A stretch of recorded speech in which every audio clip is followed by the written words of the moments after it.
It's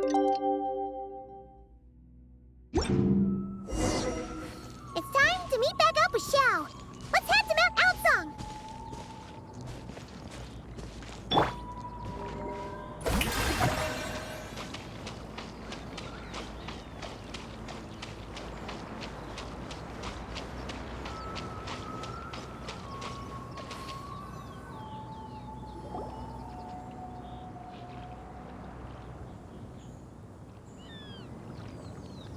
Xiao! Cloud Retainer! Madam Ping! We're here! Any news on Zhongli? Wait, are we missing 2 Adepti? Well, Shen Yun banned Mountain Shaper from Mount Outsong for 3 days. Oh, then what about Mooncarver? The scheme to plant mint in one's abode was one those 2 fools devised together? And when it comes to punishment, one does not discriminate. His banishment ends in 3 days as well. Wow, that's pretty harsh, Cloud Retainer. Let's get down to business. We have news of Rex Lapis. Huh? Isn't that... Yes, Rex Lapis's Geopillar. It descended from on high this morning. He must have sent it for a reason, but it does not respond to our touch. So, what does it mean? Is he in trouble? Not necessarily. It could be a message only a specific person is meant to receive. Traveler, you alone spoke to Rex Lapis before he left. Oh, so it must be for the Traveler. Give it a try.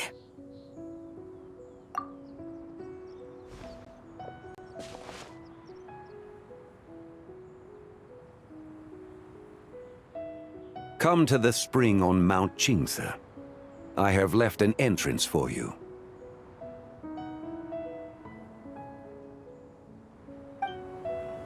Well,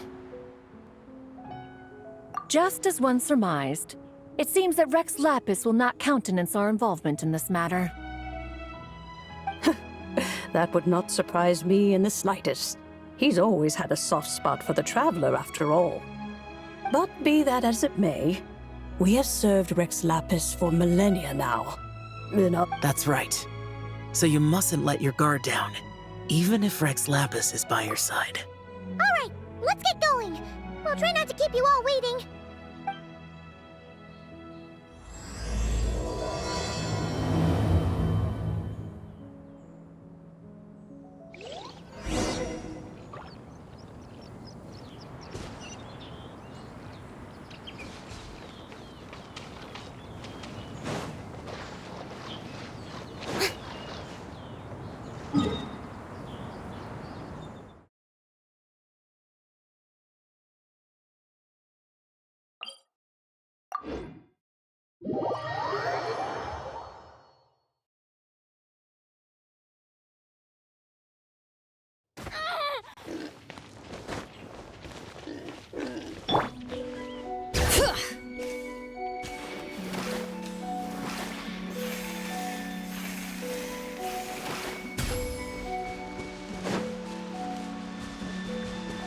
Keep your eyes peeled. He should be around here somewhere. Another test subject. Yoo-hoo!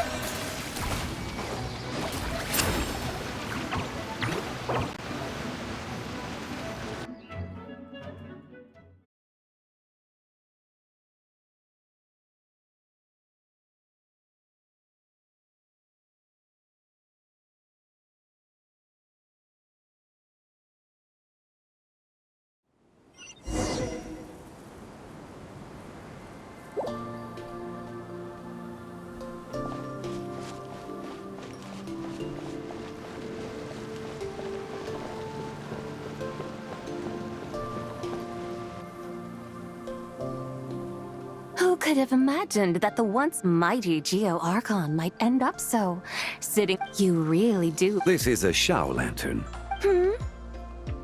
In ages past, when the gods waged war and the world wasn't, had you tarried in the mortal realm for but a... Even so...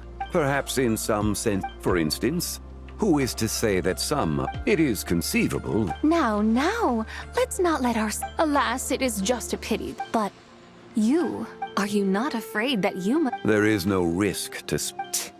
As I have stated, Geo-Lord, the ancient affairs of Langan have nothing to do with me, for I am but one of her... Surely you did not take a... Sorry to break it to you, but you seem to have found yourself the wrong white horse. Anyway, do tell me, what urgent matter brings you here? Very well, then. I have come to ask for Zibai's shade. Oh? So, the Geo-Lord has set his sights upon Zibai's human soul. And what is it that you intend to do with it? The world outside is changing. With the new moon's birth, the confines of the Shadow Moon are gradually disintegrating. Consequently, strange phenomena have manifested within Langan's former domain, leading to the earthly soul's reappearance as well. Most intriguing. My intention is to gather all three together, so that an old friend may finally make her return. I must admit, it seems that some remarkable affairs are coming to pass in the outside world. Yet there is one thing you seem to have overlooked, Lord of Geo. Back in the day, it was you that freed me from that painting. And afterwards, I took up arms in your name. Together we first subdued Chenyu Vale, then brought peace to Mount Qingse. It was for this cause that the contract between us was made. But now that the debt has been repaid, what cause have you to expect my aid? Zibai and I have long been friends. Given not only that you were manifested from a corrupt desire within her divine form. I think you'll find that we are now as separate and distinct as any two beings ever were. Oh, great Lord of Geo. Should this still be unclear to you, I bid you take your leave. It seems that the fault lies in my own lack of consideration. Wait! One moment, if you will. Should this not be you? Even those puny mortals know how to haggle when striking their bargains. Should you, the famed god of contracts, not likewise strive for success through negotiation? Come now, enough with the posturing. It's time to name your price. Very well. I had, in truth, prepared a new contract for your consideration. I knew you would not come before me unprepared. Yet, you should know that I want for nothing, for I live in the mountains, carefree and untroubled. Occasionally, I even find sport. Then why persist in telling them those ancient stories? I speak of what transpired before the sky collapsed. That is merely my way of passing the time. And what of it? Would any believe? Those tales have long since spread throughout the mortal realm. Who? Should my words prove insufficient, I invite you to see the world for yourself. To this, the Lantern Rite is presently underway in Liyue, and should prove quite intriguing for you. So this, then, is the contract you have prepared for me? Indeed it is. Think of it as a contract for a one-day festive excursion. Surely you do not hope to offer this in exchange for Tsubai's shade. The foundation of my very existence for a little excursion seems a little steep, wouldn't you say?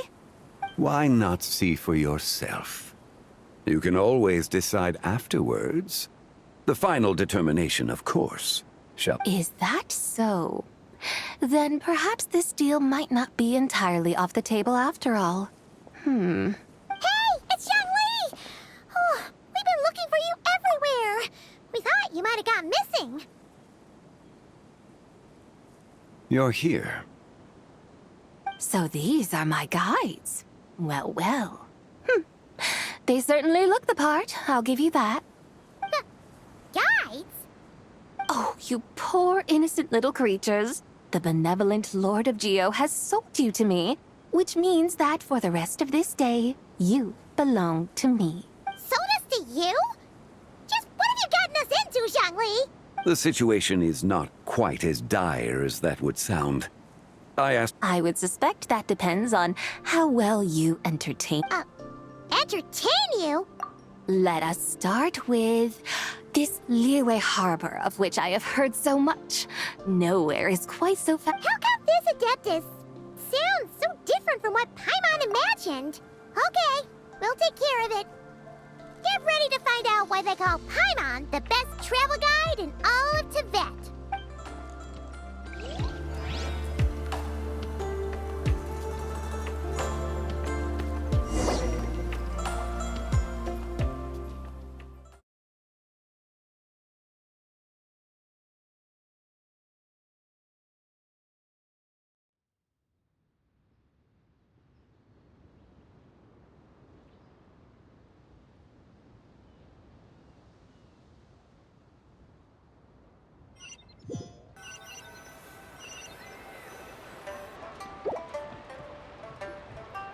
Look! We've arrived at Liyue Harbor! Not only is it Tibet's busiest port, it's also the beating heart of Liyue. So, dear Madam Adeptus, where would you like to go first? With humble fare and wine to sip, in comfort clothed and soul at ease, one eats, and all the heart's ills cease. So we're heading straight for the good stuff? Well, you're in luck, because Paimon's an expert when it comes to food. There are two main cooking styles in Liyue. Li cuisine, which is all about mountain delicacies, and Yue cuisine, which is centered on seafood. The most famous restaurants are Liuli Pavilion and Shinyue Kiosk. Oh, now Paimon's starting to drool. Guess our only option is to go try them both. 2 meals back to back. Both sound like excellent options to me. Are these the kind of establishments that most people might visit on a regular basis? Not exactly. Both Li cuisine and Yue cuisine are known for their pricey ingredients. Definitely, but don't you worry about that. Just think of it as Zhang Li's little treat. Come on, aren't you supposed to be pals with Hu Tao?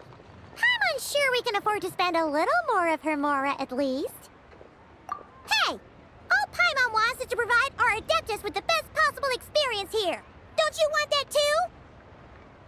Both certainly sound like worthy choices.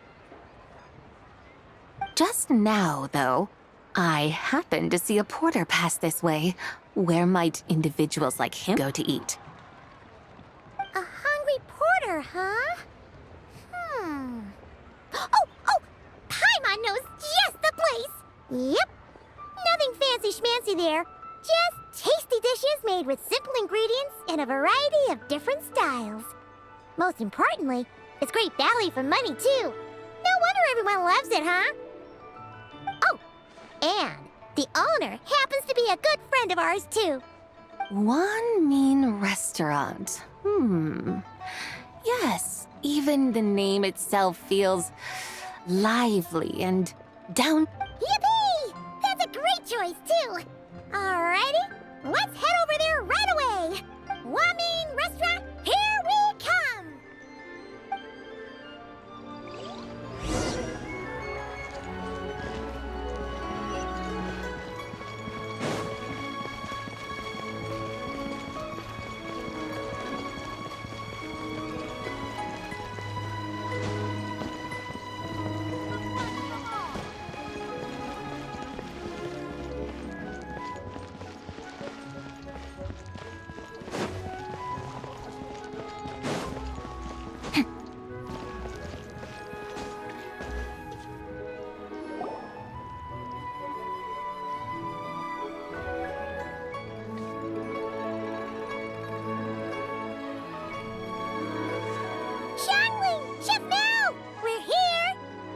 Oh, hello there. What a surprise to see you two. Welcome, welcome. Hey there, Traveler and Paimon. We're a little busy today, so grab a table while you still can. But I don't think I've met this lady before. Is she a new friend? You could say that. Oh, I see. Well, hey there. A friend of the Traveler's a friend of mine, too. Don't worry, we'll take good care of you. Just order whatever you want, it's on the house. By the way, I'm Zhangling. I cook here at Wan Min Restaurant. What's your name? Miss Xiangling, have you ever heard of the White Horse Adeptus? Of course. What about her? I am her, and she is me. Huh? You mean you're an Adeptus?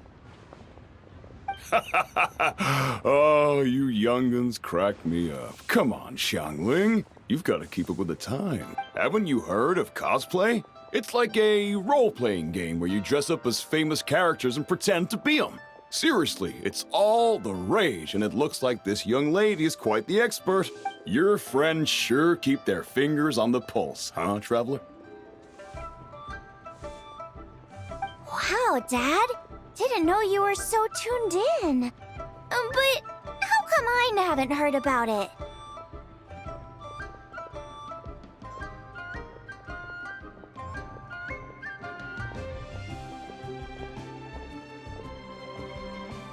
You gotta listen to our customers. Didn't I tell you to spend less time chasing after wild vegetables and more time making friends?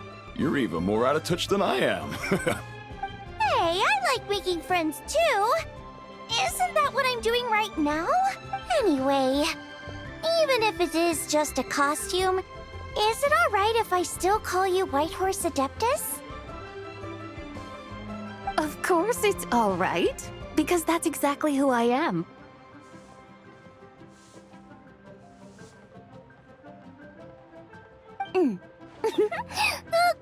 Okay. I can see you're really committed to the role. How about I call you the real White Horse Adeptus instead?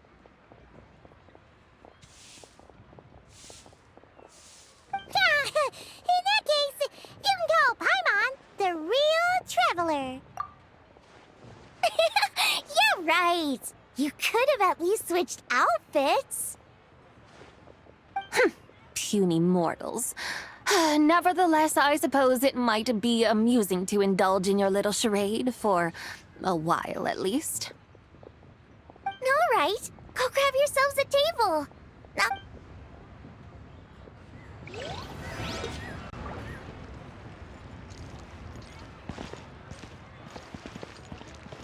Cheap and tasty chop suey! Nero's really got a lot going for it.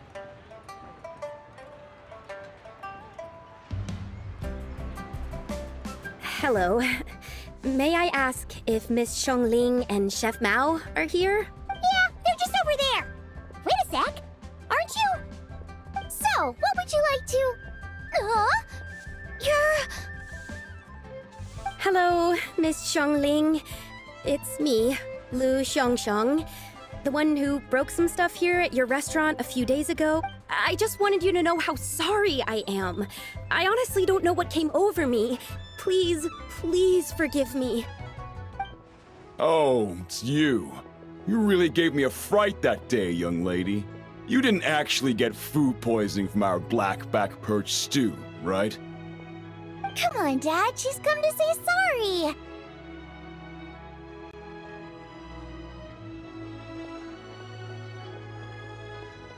It's all right, Miss Lou. You must have been feeling a bit off that day. You're looking so much better now, though.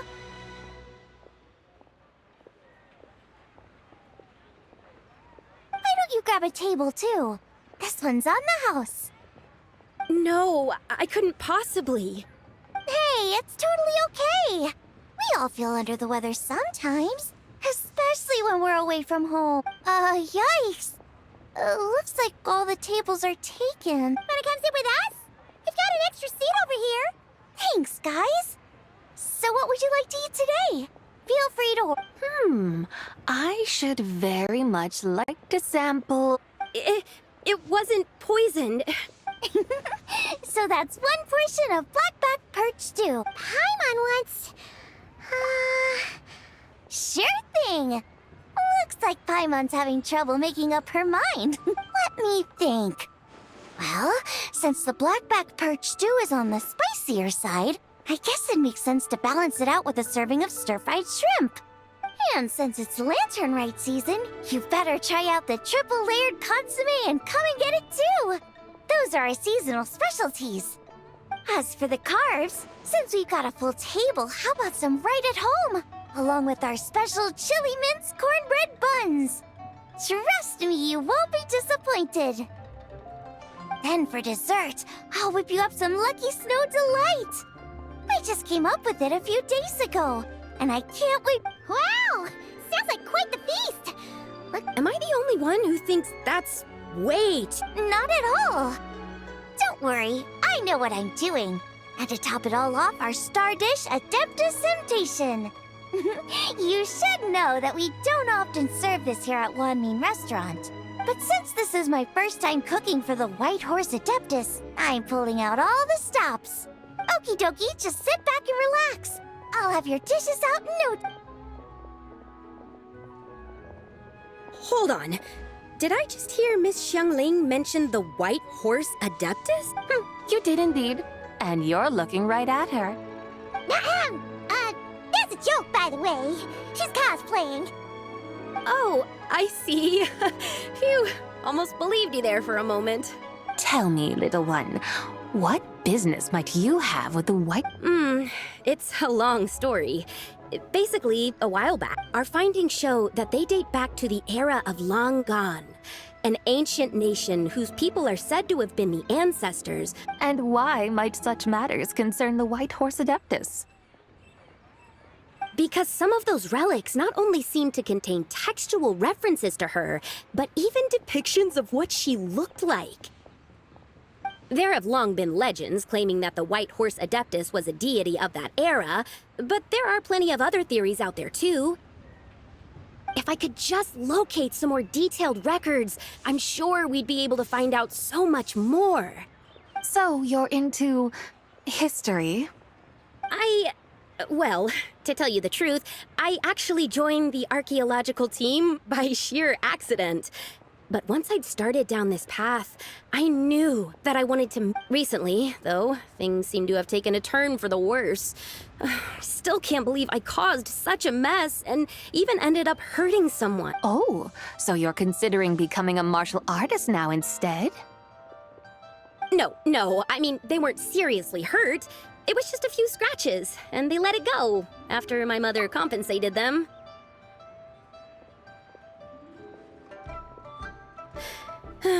Either way, my career's pretty much over. And even though both the victim and the Ministry of Civil Affairs say they won't be pursuing the matter any further... Family rules? Yeah, he's decided to ground me. I'll have to return to Chaoying... Wow, that's harsh. We're not exactly rich, though. All we own are a few tea fields in Chaoying Village and a guest... A guest house? It isn't... Yep, he's my grandfather. So, you've heard of the Small world, huh? Come to think of it, didn't Boss Lu mention something about hoping that the White Horse had... Sure, but Paimon's guessing this wasn't exactly what he had in mind. Little one, it sounds to me that your family is rather well off after all.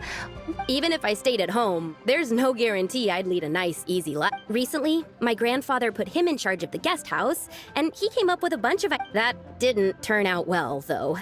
My grandfather yelled at him for... Oh! Paimon thinks we might have heard about that too. Long story short, being dependent on others is never fun. That's why I want to make it on my own out here.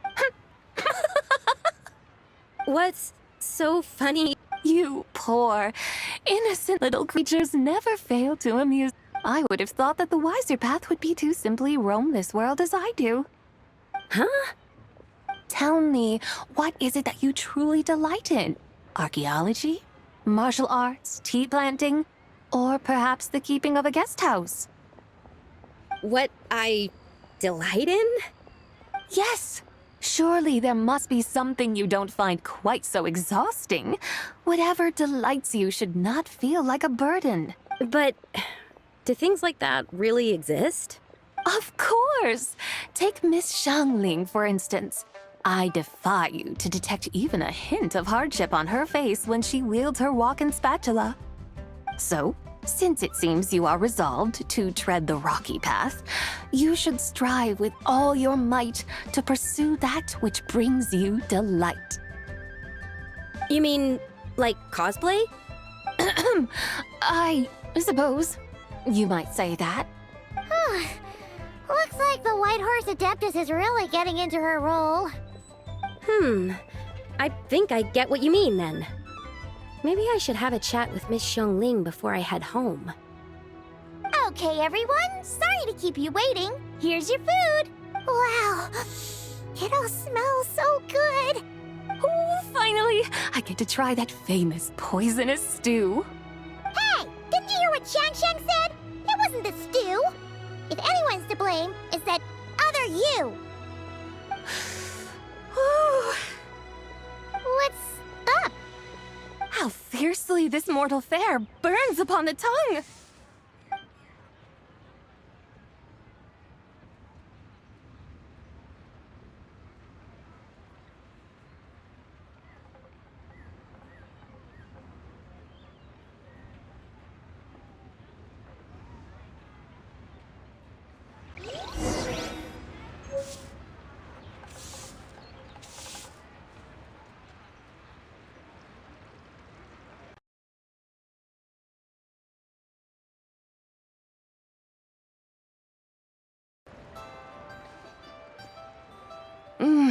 Most satisfying as poisonous stews go.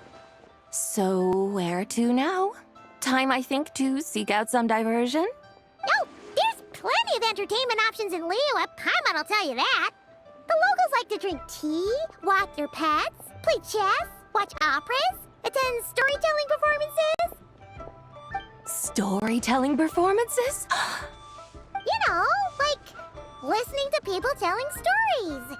They're usually stuff like the Divine Damsel of Devastation. What about the story of the bright moon that... Paimon doesn't think she's heard that one. Still, the moon does come up quite a lot. It's even in the name itself. The Yue in Liyue actually means moon. Since we're on the subject, you like telling stories yourself, right? In that case, I'll have to trouble the two of you to lead the way. Awesome! Let's go! Third round.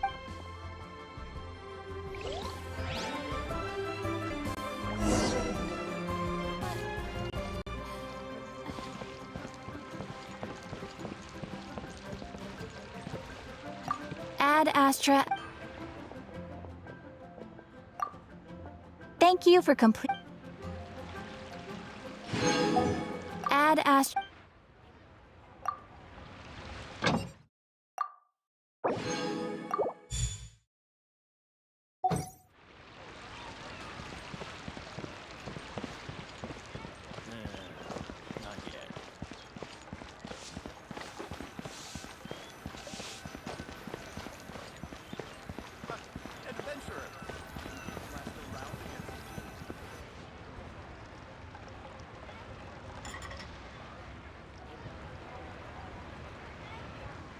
What a tongue twister. I'd have made a complete fool of myself if I tried to say it on stage without practicing. Huh. Call yourself Iron Tongue, Tien. Wobbly Tongue, Tien, more like. I used to have that problem a lot. But if you just take your time to grasp the meaning and commit it to memory, you'll be able to say it smooth. You're right, Miss Yoon. I'll give it another try. Hey, Yunjin! Fancy seeing you here! What are you two talking about? Ah, Traveler and Paimon, we meet again. And who, may I ask, is this? You may call me the White Horse Adeptus. The White Horse Adeptus? She's not really an Adeptus. I see. Well, it certainly looks like a lot of fun. Oh, funny you mention it. This type of thing is actually something I'm quite familiar with. Once, to perform Through the Eyes of a Dragon, I decided to imagine that I was Rex Lapis himself. It was the only way to truly inhabit his mindset and understand his resolve to quell those demons. Sounds like you just wanted an excuse to feel all big and powerful. Hey, that's You just don't understand how inspiration... You're one to talk. Paimon's traveled all over with the Traveler, and she's seen things that would make your jaw drop. All right, then. Since you claim to be so knowledgeable, why don't you prove it by reciting an ancient poem? An ancient poem? Which one? Ha! See? You mean to tell me you've never even heard of the ancient poem called An Ancient Poem? What kind of a title is that? Quit teasing, Paimon. We only just found out about that ourselves. He's talking about the writing on those ancient relics. When we first saw it, we couldn't figure out what it all meant. So in the meantime, we decided to just refer to it as an ancient poem. However, thanks to the painstaking work of the scholars who were tasked with decoding it, it seems like that's exactly what it was. Or rather, an ode offered in veneration of the moon and the White Horse Adeptus. Oh, yeah! Didn't Kuching mention that before? It's got something to do with Longon, right? That is correct. The Ministry of Civil Affairs has issued a notice stating that, although it is true that the moon may disappear tonight, we should be in no danger. In other words, there's nothing to fear. But if you're worried, we can always take a leaf from the Book of the Ancients. By reciting this poem, I mean, and calling for the White Horse Adeptus's aid. If we do that, I'm certain she'll protect our moon and keep us safe. Oh, seriously? Paimon has to get a look at this. Under moon eternal in radiant night, a maiden grants silk, soft and light? What in Tibet's that supposed to mean? Under moon iridescent in night divine, blah blah blah, something cloth so fine. Something about fields being plowed, something else about seeds being sown from the earth. Seriously? What is this? The fields are plowed, the seeds are sown, and from the earth, life is grown. Whoa! You did that without even looking! Bravo! Bravo! We have an expert in our midst. Looks like this young lady really does know her role inside out. If I didn't know any better, I'd have taken her for the That's because I am the real deal. That's the spirit. This is exactly the kind of mindset I was talking about. Behold, mortals, I am none other than the indomitable Rex Lapis himself. Kneel before my godly splendor. Believe me, young lady, I know exactly why you do it. I must say you are rather amusing as mortals go. Miss White Horse Adeptus, it is a great pleasure to make your acquaintance today. I have some questions regarding the poem, and I was wondering, perhaps, if you might be able to shed some light on it? You want me to explain the full meaning of its verse? Your guidance would be much appreciated. Fascinating. Tell me, do all the people of Liyue still express such reverence for the ancient? Well, it's true that we hold a deep fondness for our history, but it is hardly our only pursuit. One of my good friends, for instance, is even more devoted to the modern Fontanian art of rock and roll. Exactly! And don't forget, great practitioners of the role-playing... Yes. So rather than placing too much emphasis on our reverence for the ancient ways, it might be better to say that here in... I see. Then, I suppose it wouldn't do any harm for me to enlighten you. In truth, it is but a simple poem of blessings. As the eternal moon rises in the night sky, a maiden adorned with lustrous jade descends upon the earth. She blesses the kudzu vines and mulberry leaves, so that they may be used to make coarse cloth that is nevertheless soft, light, and comfortable to wear. As the iridescent moon rises in the night sky, a maiden adorned with lustrous jade descends upon the earth. She blesses the kudzu vines and hemp, so that they may be used to make fine, luxurious cloth. As the frost moon rises in the night sky, a maiden adorned with lustrous jade descends upon the earth. She blesses the mugwort and Artemisia so that they may be perfect for divination. So she really did come down from the moon? She shows the people how to use the plow and spade to purge the land of weeds, till the soil, and heap up the earth to make it fertile. Then with the hoe, she teaches them to sow their grain, bestowing the promise of life upon every seed. She blesses the millet and the beans, ensuring that their stalks and vines stretch forth without end. She graces the wheat and the rice, so that their heavy heads are filled with plump, glistening grain. Sounds like she's a real pro at all this farming stuff. The fruits of the field are harvested and brewed into sacred wine for honored guests. This we reverently present to the divine maiden, with every ceremonial step flawlessly observed, so that she may witness the depth of our piety and respect.